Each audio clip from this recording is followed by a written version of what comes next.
রোজা রেখে ফুটবল খেলার কারণে মুসলিম ফুটবলারকে ইফতার করার সুযোগ দেয়নি ওই জায়গার কর্তৃপক্ষ। অবশেষে আল্লাহর কি মহিমা, একজন খ্রিস্টান গোলরক্ষকের অন্তরে আল্লাহ রাব্বুল আলামিন এক দয়া সৃষ্টি করে দিয়েছেন। সে আহত হওয়ার অভিনয় করে পুরা মাঠের মধ্যে শুয়ে পড়েছে, আহত হওয়ার ভান ধরে। অবশেষে ওই মুসলিম ফুটবলার ইফতার করার সুযোগ খুঁজে পেয়েছে। আল্লাহু আকবার। এই যে আল্লাহ রাব্বুল আলামিনের দয়া কার অন্তরে কখন দেয় এবং কোন ইমানদারকে আল্লাহ রাব্বুল আলামিন কীভাবে সহযোগিতা করে, এটার একটা অনন্য দৃষ্টান্ত।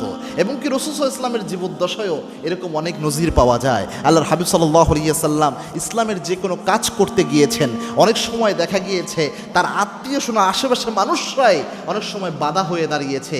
অবশেষে অন্য দূরের বিধর্মী ব্যক্তিদের মাধ্যমে আল্লাহর হাবিব সাল্লাল্লাহু আলাইহি ওয়াসাল্লামের ওই কাজটাকে আল্লাহ রাব্বুল আলামিন সহজ করে দিয়েছেন।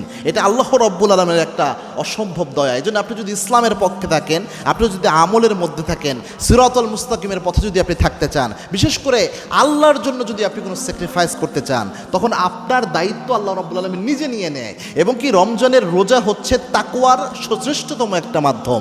এবং যে ব্যক্তি তাকওয়ার সাথে চলে, ওই ব্যক্তির দায়িত্ব আল্লাহর হাতে চলে যায়। এবং কি আল্লাহ রাব্বুল আলামিন নিজে জানিয়েছেন, ওমাইয়াত্তাকিল্লাহ ইয়াজআল লাহু মাখরাজা, যে ব্যক্তি তাকওয়ার পথ অনুসরণ করে ওই ব্যক্তির জন্য আল্লাহ নিজে পথ বের করে দেয়। যে ব্যক্তি তাকওয়ার পথ অবলম্বন করে, অর্থাৎ রমজানের রোজা যেহেতু একটা তাকওয়ার পথ, এই যে তাকওয়ার পথ, ওই ব্যক্তি এই ক্ষেত্রে সে চিন্তা করেছে আমার অবস্থান থেকে আমি মিনিমাম রমজানের রোজা ছেড়ে দেব না।